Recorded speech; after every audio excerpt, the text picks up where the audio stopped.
Hey guys, it's Kevin going into the trading week of May 11th through May 15th, 2015. Before I get to my Bulls vs. Bears outlook, I just want to say here, shout out to Mr. Derrick Rose, all right? Chicago Bulls, Chicago's very own. I was at that game on Friday night, and this man hit the shot of his life. It was the dopest shit I've ever seen in my life, and it doesn't really matter what else he does the rest of his career or the Bulls this series. That was awesome, and I'll never forget it. So, anyways, been talking about this Kirk Heinrich bull market for a while, and this past week, once again, thought I might have to take this Bulls jersey off. Came below 2100, had a sick flush down to 2066, but then you close your eyes, you wake up, oh, it's Friday, we're right back at all-time highs, just underneath them anyway, at 2115-ish or so. So, I mean, what can you say? It's been kind of a weird market, right? I mean, we keep doing this dance on 2100,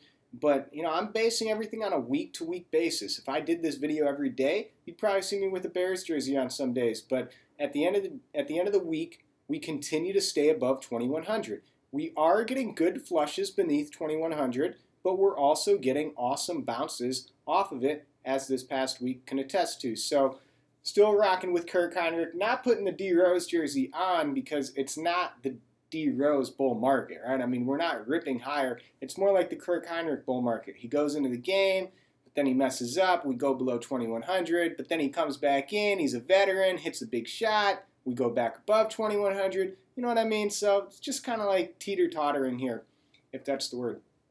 But anyways, so what now? Well, we're just underneath all-time highs again. 2125 is the breakout level. I'm not optimistic about what a breakout might look like just because we've seen a couple new highs in the last month and they just haven't been good reactions. With that said, I'm not pessimistic either because when we've come below 2100, while we've moved lower, they've given good shorts. As I've talked about, we continue to get bought back up. So it is not an easy market to trade. I think you want to have short time horizons. It hasn't been very kind to swing traders. It's nothing like the last couple of years where you could, you know, ride a good trend to the upside.